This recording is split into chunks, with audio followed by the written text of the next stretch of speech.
จารณาสุขโตเป็นผู้ไปแล้วด้วยดีโลกวิทู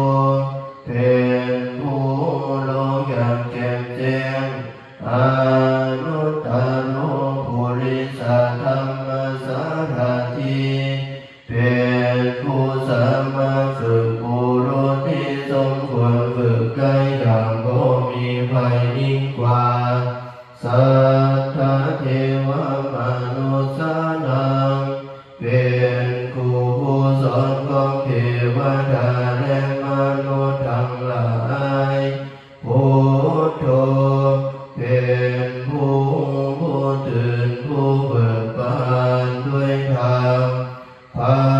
ควาความเจริญจำแนกธรรมสั่งสอนสัตว์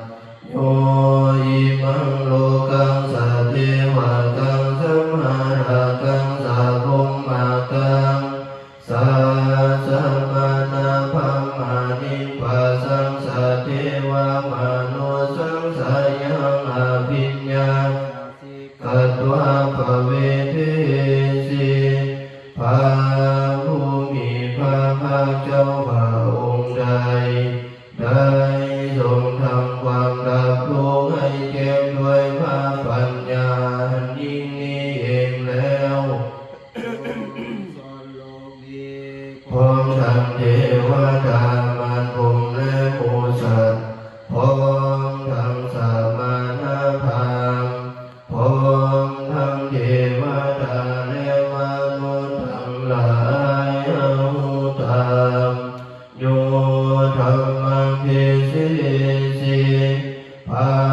ผู้มีพระภาคเจ้าพระองค์ใดทรงแสดงธรรมแล้วอาทิกันนญาณังงามในเบื้องต้นมาจิกันนญาณังในธรรมกลางริโยสนะกันนญาณังงามในที่สุดสั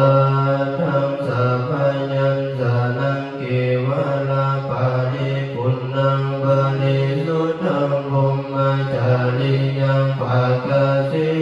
สิทรงประกาศพรหมที่พระตันปัสสะบริสุทธิ์บริบูรณ์สิ้นเชิงพร้อ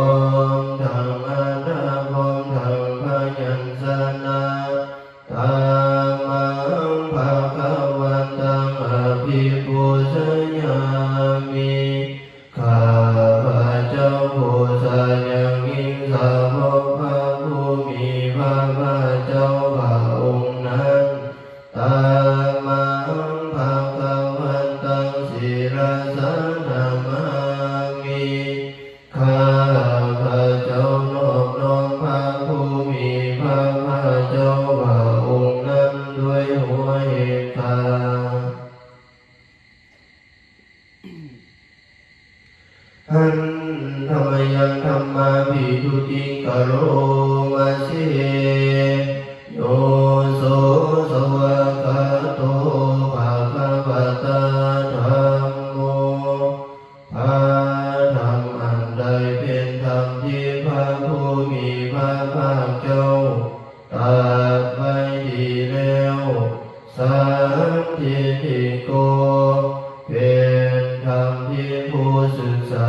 และปฏิบัติต้องเห็นได้ด้วยตนเองอาการิโกเป็นธรรมที่ปฏิบัติได้และให้ผลได้พอจำกัดการเวลาวิปัสสิโกกับผู้อื่นว่าท่านจงมาเบิ่งเถิดโอปานาญิโกเป็นธรรมที่ควรน้อมเข้ามาใส่ตน